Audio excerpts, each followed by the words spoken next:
wabarakatuh. Waalaikumsalam warahmatullahi wabarakatuh. Alhamdulillahirabbil alamin wassalatu wassalamu ala asyrofil anbiya'i wal mursalin sayyidina wa habibina wa syafi'ina wa qurrati ayunina wa maulana Muhammadin sallallahu alaihi wa ala alihi wa sahbihi ajmain. Qala Allah ta'ala fi kitabihil karim, a'udzu billahi minasy syaithanir rajim. Bismillahirrahmanirrahim. Inna a'tainakal kautsar fasholli li rabbika wanhar inna syani'aka huwal abtar. Faqala Rasulullah sallallahu alaihi wasallam,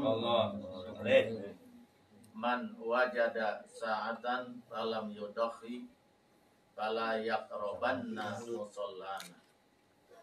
Rabbi shrahli sadri wa yassirli amri wahlul 'uqdatam min lisani yafqahu qawli. Rabbi zidni ilman nafi'a warzuqni fahman jaida bil laili wan nahar. Allahumma faqihni fid din wa 'allimni ta'wila. Amma ba'du. Ayuhal musyahidun di mana saja berada, serta jamaah sekalian yang hadir di majelis taklim An-Nahdiyah ini, yang mudah-mudahan dirahmati oleh Allah Subhanahu wa taala. Amin. Mari kita bersyukur kepada Allah Subhanahu wa taala bahwa kita pada malam hari ini dipertemukan oleh Allah dalam satu tempat yang mulia, yaitu di rumah Bapak Cecep, yang mana rumah ini pada malam hari ini dijadikan majelis taklim, majelis zikir, yang mana majelis zikir, majelis ilmu itu dalam satu keterangan dikatakan adalah sebagai riyadul jannah, taman-taman surga. Subhanallah. Mudah-mudahan rumah ini diberkahi oleh Allah Subhanahu wa taala. Amin. Salawat dan salam kita sampaikan kepada baginda Rasul Nabi besar Muhammad sallallahu alaihi wasallam. Kita sebagai umatnya, sebagai rasa cinta, mahabbah, ta'zim kepada beliau, marilah kita perbanyak membaca selawat kepada baginda Rasul, karena dalam sebuah keterangan hadis, nanti manusia yang paling utama bagi Rasulullah adalah orang yang paling banyak berselawat kepada beliau. Jadi selawat itu kepada Nabi semakin banyak semakin bagus. Semakin banyak kita berselawat kepada Nabi, berarti kita semakin dekat Rasulullah. Semakin banyak kita ini berselawat kepada Rasulullah, Rasulullah semakin kenal dengan kita. Amin. Mudah-mudahan dengan kita memperbanyak baca selawat sebagai salam takzim, salam rindu kepada beliau, kelak kita mendapat syafaat Rasulullah sallallahu alaihi wasallam di yaumil qiyamah. Amin ya rabbal alamin. Alhamdulillah, kita sudah berada sekarang ini di akhir bulan Dzulqa'dah. Sebentar lagi ini tanggal berapa sekarang? 5 Juli. Diperkirakan tanggal 10 bulan Juli nanti akan ada sidang isbat yang dipimpin langsung oleh Kementerian Agama dengan para ahli hisab dan ruqyah dalam rangka menentukan 1 Zulhijjah. Jadi sidang isbatnya dalam rangka menentukan 1 Zulhijjahnya itu kapan. Karena kalau 1 Zulhijjahnya sudah ketahuan, tinggal ngitung aja. Tanggal 10 Zulhijjah udah pasti lebaran. Idul Adha, itu no problem. Begitu juga kalau kita ingin berhari raya Idul Fitri, sidang isbatnya itu sudah dipastikan akhir bulan Ramadan untuk menentukan 1 Syawal, yaitu hari raya Idul Fitri atau hari Idul Fitri. Gitu. Sudah saya jelaskan bahwa di bulan Dzulhijjah ini ada 2 peristiwa besar yang disyariatkan oleh Allah Subhanahu wa taala. Yang pertama adalah disyariatkannya ibadah haji. Yang kedua disyariatkannya ibadah kurban. Oleh karena itu, dua syariat ini para ulama mengatakan termasuk syariah qadimah. Syariat yang sudah sangat tua karena dasar-dasarnya sudah dicontohkan oleh sejarah Nabi Ibrahim dan Ismail, ya, tentang masalah ibadah korban. Haji juga sama demikian. Bahkan sudah dicontohkan dasar-dasarnya sejak zaman Nabi Adam bersawat dan Ibu Hawa di saat beliau bertemu di Padang Arafah di Jabal Rahmah. Yang kemudian dikukuhkan sebagai puncak ibadah haji tanggal 9 Zulhijjah ada wukuf di Padang Arafah. Nah, oleh karena itu kita bersyukur kepada Allah Subhanahu wa taala, ya. Mudah-mudahan di bulan Zulhijjah ini yang diberikan keluasan rezeki bisa melaksanakan syariat ini, ya. Baik itu syariat ibadah kurban maupun syariat ibadah haji. Tapi mungkin karena Allah berkehendak lain untuk ibadah haji pada tahun ini, ya, tidak ada yang bisa menunaikannya, khususnya di luar Saudi, karena keputusan Raja Saudi yang bisa menunaikan ibadah haji tahun ini hanya adalah warga Saudi dan para pendatang yang tinggal di Saudi saja. Ya, karena pandemi, mudah-mudahan tahun berikutnya bisa dilaksanakan oleh seluruh umat Islam, baik domestik maupun luar negeri.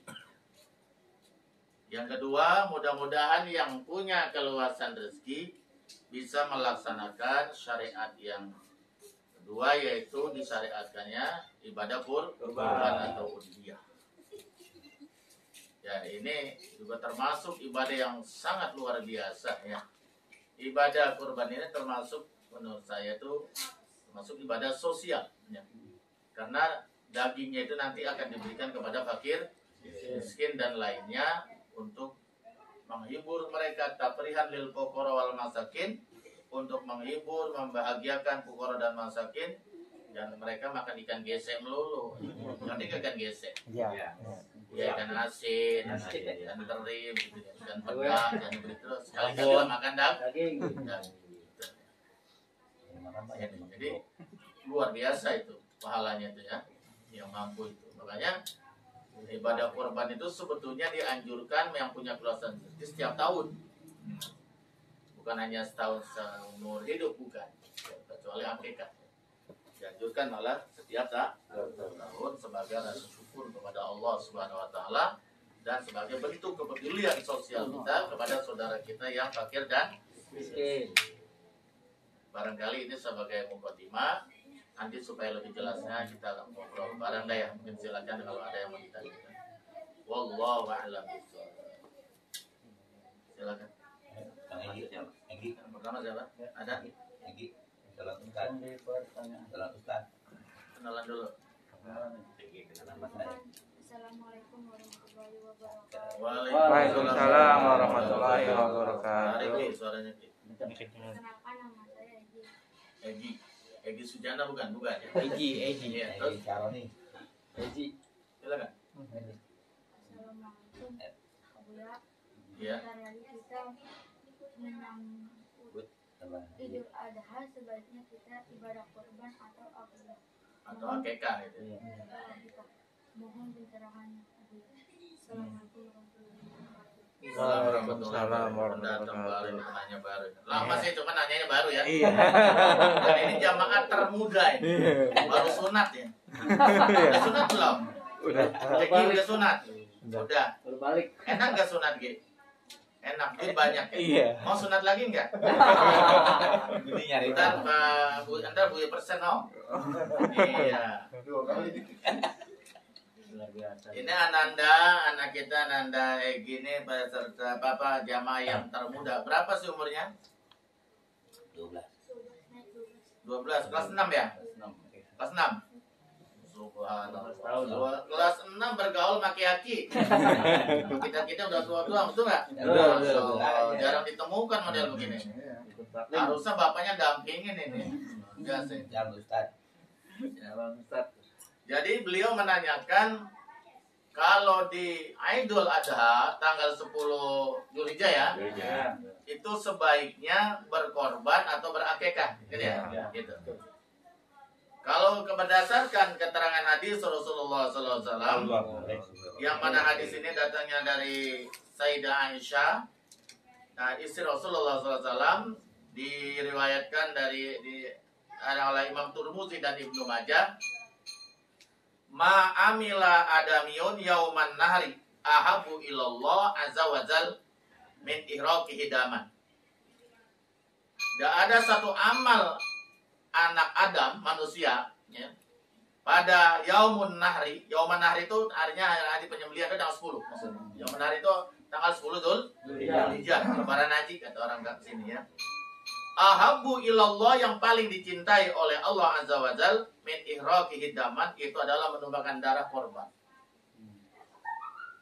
Nah, jadi yang paling utama, amalan yang paling dicintai oleh Allah, disukai oleh Allah pada tanggal 10 Dzulhijjah itu adalah menumpahkan darah korban. Berarti udhiyah, berkorban, bukan akekah. Iya, walaupun akekah boleh, tapi abdolnya karena korban itu kan ada musimnya, hanya setahun sekali, yaitu hanya 4 hari, tanggal 10, tanggal 11, 12, 13. Ayam mutasrik jabuhun. Hari tasrik itu juga hari penyembelihan, tanggal 11, 12, 13. Kalau akikah kan bisa kapan saja. Betul nggak? Di luar tanggal-tanggal itu boleh kalau akikah. Itu. Ya sudah, pada saat itu niatkan korban saja, karena itu yang paling utama, dan itu memang disyariatkannya pada tanggal-tanggal itu, pada waktu itu, betul ya? Ya nanti besok-besoknya barulah kita berakikah, kan dia enak jadi makan daging lagi. Nah, kan begitu. Nah, jadi berdasarkan kesalahan ini ada kata-kata ahabbu ilallah azza wajal, yang sangat dicintai oleh Allah azza wajal min ihraqi hidanam, itu adalah daripada menumpahkan darah. Yang dimaksud di sini adalah darah korban atau udhiyah. Wa innaha latati yaumal qiyamah bi quruniha wa adbariha wa ash'ariha.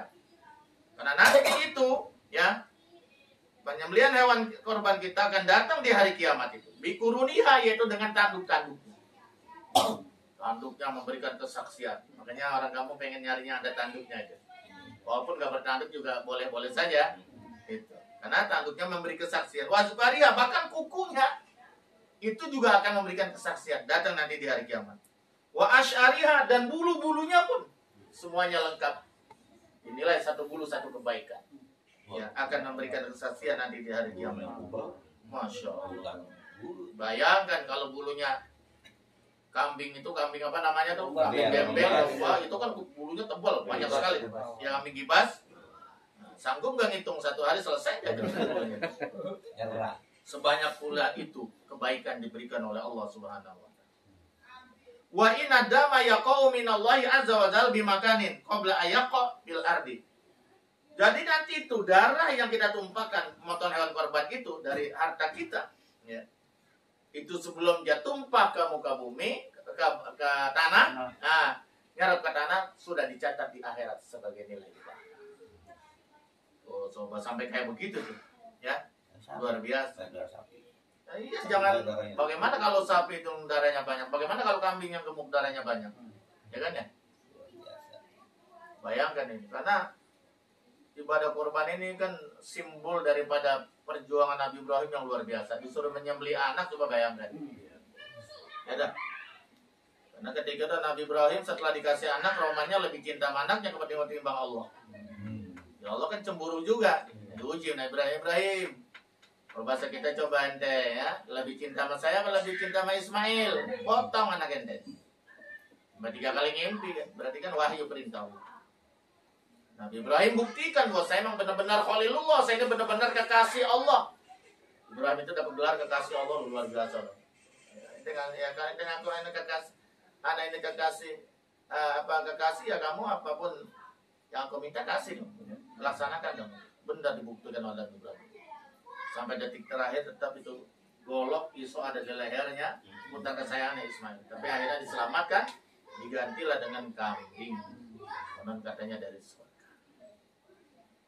Coba kalau ketika itu Nabi Ibrahim gak lulus, kita motong anak gitu. Nah, ini kita motong, dikasih anak begitu banyak, sehat, harta luas, betul gak ya? Disuruh motong kambing nggak mau, ya. Kali sapi mah kegedean kambing dah, kali kerbau kegedean kambing dah, nggak mau juga. Masya Allah. Ayam lah, ayam. Boleh. Oh, boleh. Ya boleh juga ya, tapi jangan niatin korban sedikit biasa. Gitu kan ya. Yang penting ada perkorbanan, jangan setiap tahun korban perasaan. Iya. Kalau yang nggak bisa keluar Dia korban perasaan. Bagaimana nggak korban perasaan? Iya, so korban nggak mau, di giliran daging paling depan, Pak. Dia paling doyan dia. Pot plastik. Iya. Allahu Akbar. Fatibu biha nafsan, maka sucikanlah. Dengan ibadah korban itu jiwa. Jadi penyembelihan hewan korban itu termasuk simbol untuk sama saja kita menyembelih sifat-sifat buruk, sifat-sifat binatang yang ada pada diri kita. Seperti serakah, toma, macam-macam kayak mehalalkan segala cara. Itu semuanya kita sembelih dengan menyembelih. Jadi termasuk ada kaitannya nanti dengan mensucikan jiwa kita. Masya Allah. Itu. Ini hadis diriwayatkan oleh Imam Tirmidzi dan Ibnu Majah. Bahkan di dalam Fathul Mu'in itu dijelaskan bahwa ibadah kurban atau dia itu afdhalu minas shadaqah. Jadi ibadah kurban itu yang kita laksanakan pada tanggal 10 itu lebih afdal daripada sedekah. Sedekah 100 juta misalnya. Masih lebih afdal ibadah kurban. Karena memang disyariatkan pada saat itu. Dan dagingnya sangat dibutuhkan saudara-saudara kita. Ya, jadi begitu Egi, paham Egi? Nah, jadi kalau pada tanggal 10 tuh korban apa keka, ya udah korban aja sebagai. Nah, karena mengambil keutamaan, ya, karena memang itu abdolnya ibadah pada tanggal 10 itu Idul Adha itu adalah ibadah korban. Dan kalau akekah nantilah di lain banyak waktu, sepanjang tahun kan boleh. Ya betul kan? Waktu kalau dia ada sesuatu dia boleh. Tapi kalau korban hanya itu yang menahar tanggal 10. Nah, bahkan tanggal 11, 12, 13 Rahim tak age alhamdulillah. Dimakan. Waalaikumsalam warahmatullahi wabarakatuh. Saya mau bertanya, apa perbedaan ibadah kurban dengan akikah? Mohon penjelasannya. Oh iya, ini penting juga untuk diketahui ya. Jadi Pak Zaidin, kalau ibadah korban itu waktunya ditentukan. Kalau dari dimensi waktu ya, tadi sudah katakan, ada musimnya lah kayak haji gitu. Haji kan ada musimnya ya. Di luar itu kan tidak boleh, kudu kita udah bahas ya pertemuan dulu itu. Tapi kalau umroh kapan saja boleh. Gitu. Akekah kalau kurban gue sama. Dia ini ibadah korban. Dia hanya pada waktu-waktu tertentu. Yaitu di bulan Dzulhijjah saja. Yaitu pada tanggal 10 Yaumul Nahar Idul Adha, ditambah lagi dan hari-hari tasyrik tanggal 11, 12 dan 13 di mana saudara-saudara kita yang pada saat itu menunaikan haji sedang berada di Mina melontar jumroh. Itu yang pertama. Yang kedua, ibadah kurban ini dianjurkannya, disunatkannya kepada kepala keluarga. Kepada kepala keluarga dan anggota keluarganya. Kepala keluarga itu artinya yang memberi nafkah siapa? Pak Zaidin misalnya sebagai kepala keluarga. Nah, nanti hukum itu jatuh kepada beliau. Kalau dia misalnya satu kambing, udah satu. Itu cukup dengan untuk sekeluarga. Artinya gugur kesunahan itu. Gitu kan? Karena Rasulullah SAW itu juga pernah berkorban. Nah, 1 ekor kambing itu untuk beliau dan untuk keluarga, bahkan untuk kaum muslimin dan muslimah. Termasuk keluarganya sudah meninggal dunia. Begitu. itu gugur. Adapun nanti kalau kita punya rezeki, ya misalnya tahun besok kita berkorban lagi untuk istri kita, untuk anak-anak kita, boleh saja. Boleh saja.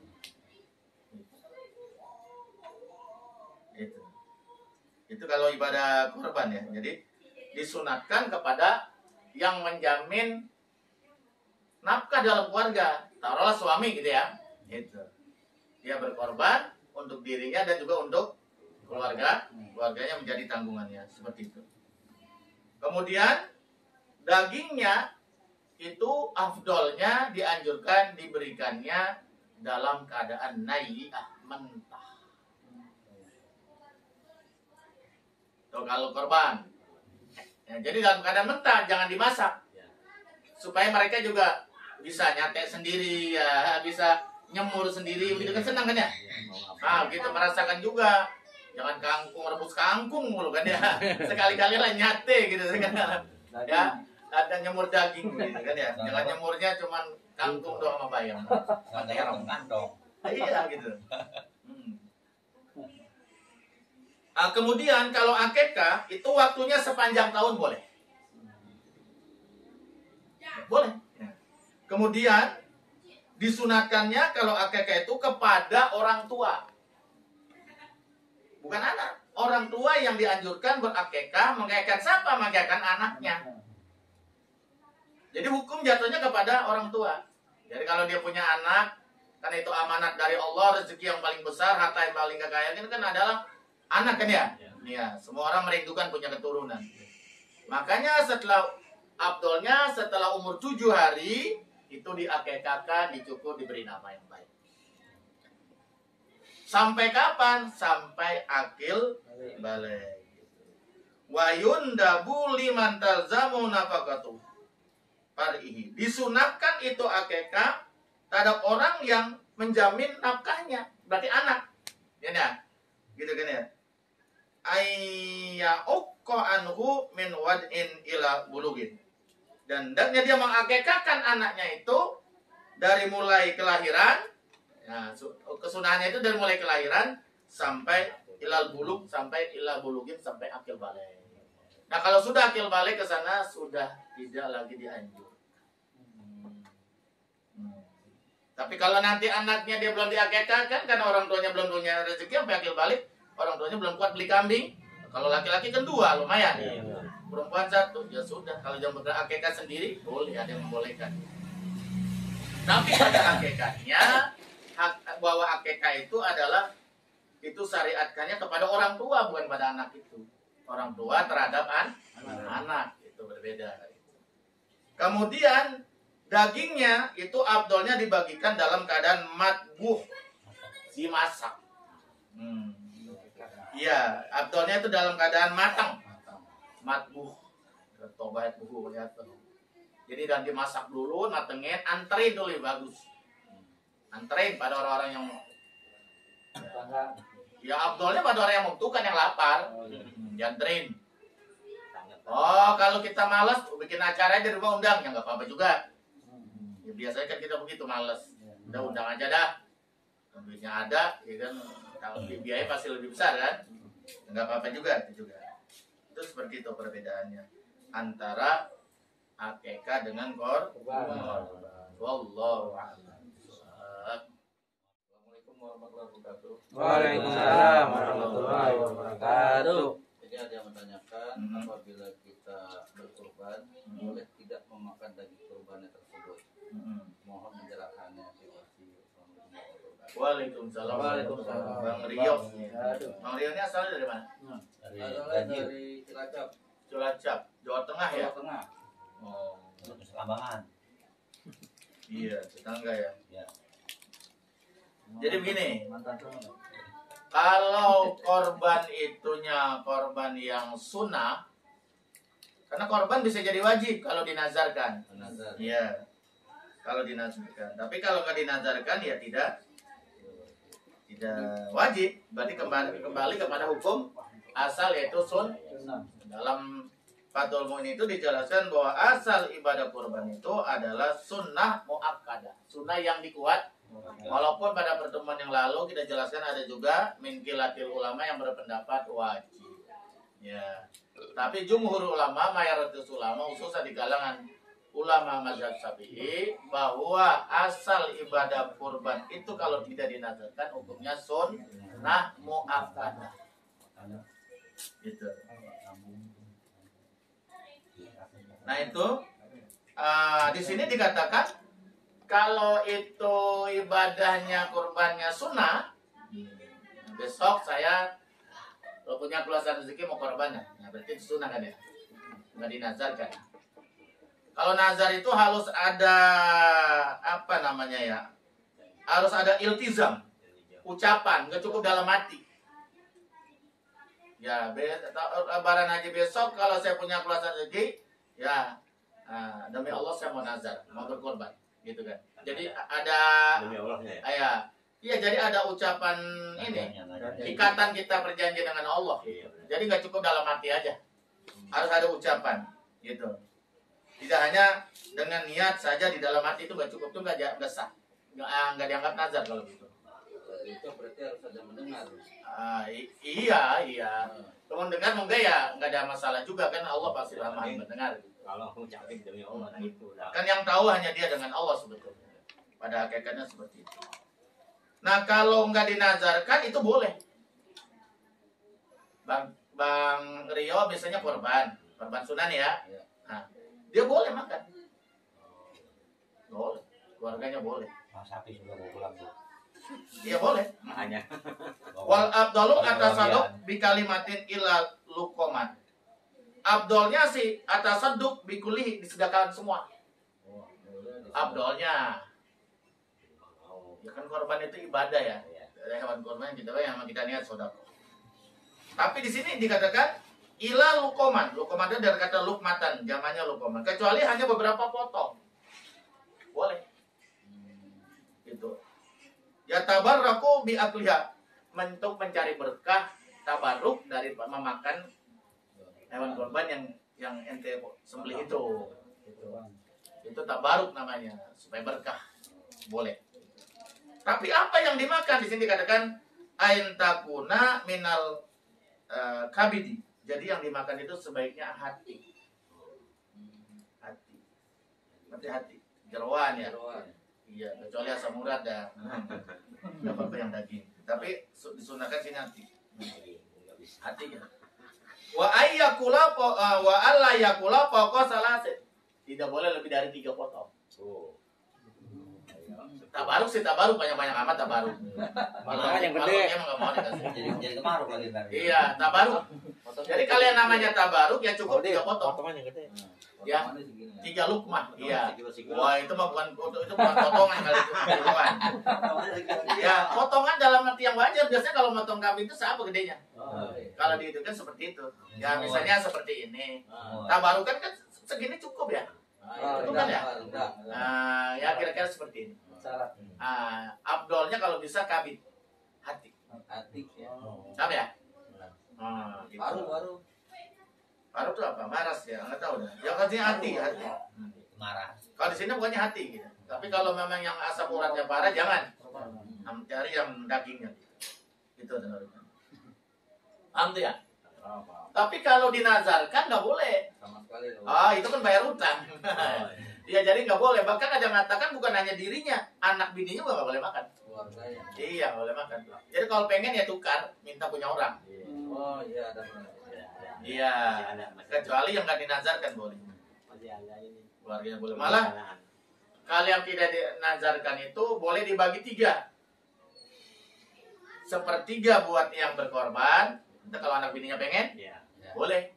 Walaupun abdolnya tadi dikatakan disedekahkan semua, kecuali 3 potong. 3 potong. Ya, tapi pada hakikatnya boleh 1/3 untuk yang warga yang berkorban, 1/3 untuk fakir miskin itu wajib ya. Nah, 1/3 lagi untuk orang biasa. Itu boleh. Biar dia kaya boleh. Cuman mungkin kalau untuk orang kaya itu sebagai hadiah. Makanya kalau orang kaya dapat bagian banyak, nggak boleh dijual. Dia nggak suka nih daging kambing, jangan dijual, nggak boleh. Karena dia nggak tamlik, dia dikasih daging itu bukan tamlik, sebagai hadiah. Ya udah kasih orang aja yang lain atau tukar, jangan dijual, nggak boleh. Tapi kalau fakir miskin dapat bagian banyak, dia nggak punya butuh duit, boleh dijual karena itu hak dia. Gitu. Ada tamlik di situ, orang fakir miskin emang hak dia. Paham ya?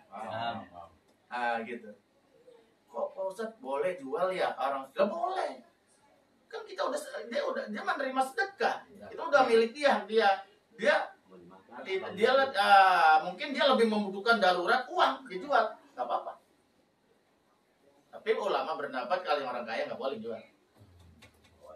Karena kan di sini dibagi 3, sepertiga untuk fakir miskin, sepertiga untuk keluarga yang berkorban, sepertiga lagi untuk orang umum.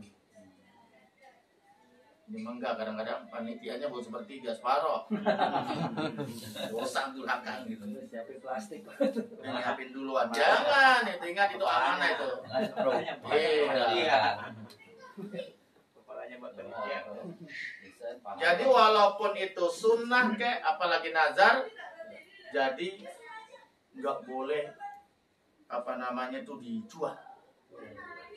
Kulitnya nggak boleh dijual. Gitu. Hah? Iya, ya harus disedekahkan. Gimana Pak Zaidin? Ada yang kurang jelas? Jadi gitu Pak. Jadi boleh.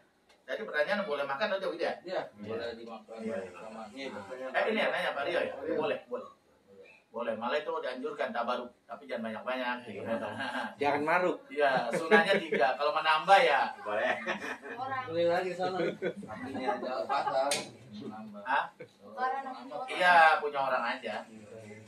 Jadi Ada rendang. itu yang kita korban itu cukup hatinya 3 potong. Kalau menambah Abdulnya. dikasih rames. Abdulnya begitu. Iya. Itu kebebasan sepertinya pelan itu. Ya. Pahat lah. Allah Allah.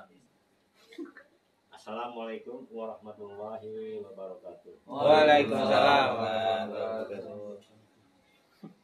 Ustaz, saya mau bertanya, bolehkah kulit hewan kurban dijadikan upah terhadap tukang potong hewan kurban? Tolong pencerahannya.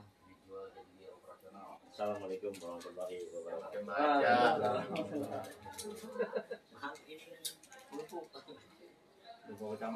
Jadi begini, ada sebuah hadis diriwayatkan oleh Imam Hakim. Man ba'a jilda udhiyatihi fala udhiyatalahu.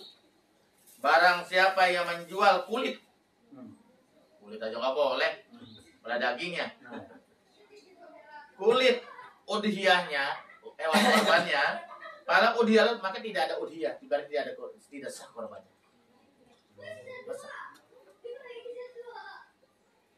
Jadi bagaimana kalau kita berkorban? Ya harus siapin biaya potongnya. Gitu. Biaya potongnya siapin berapa? 100.000, apa 200.000 gitu. Kalau 50.000 mah kasihan panitia. Panitia akhirnya buat biaya personal jual kulit lagi, nggak boleh lagi aja. Gitu kan ya. Sebenarnya sebaiknya tidak boleh dijual itu. Panitia juga sebaiknya jangan menjual itu. Ya. Jadi kulitnya jangan dijual. Disedekahkan saja. Paham ya? Gitu mungkin Pak. Kasih saja kepada fakir miskin yang nama kulit, dan biar dia yang jual. Oh, gitu. Kalau nggak bisa ya jualin, nanti duitnya kasih dia. Biaya operasional dari mana Pak? Biaya makan macam-macam. Ya itu dari potong kain minimal 200.000 gitu. Iya. Kalau kambing aja 3,5 juta, masa 200.000 kan terlalu kecil. Iya. Masa gocap. Zaman yang sekarang 50.000 potong. Itu buat motongnya diambil separohnya, tukang motong separoh buat mereka gak cukup. Yang kerja aja udah berapa 20 orang. Misalnya. Jadi kita berkorban nggak boleh kulit dijadikan upah, apalagi dijual, dijadikan upah aja nggak boleh. Pak Ustadz, tolong kambing saya nih potong korban buat diri saya, ntar seupain dari pahanya, nggak boleh, haram. Nggak boleh dari kulitnya juga nggak boleh. Pokoknya itu semua udah milik Allah, sedekahkan. kulitnya juga sedekahkan semua. Paham ya? Itu. Upahnya dari mana motong? Ya keluarin dari kantong. Siapin. Masa setahun nggak bisa nyodong di 200.000?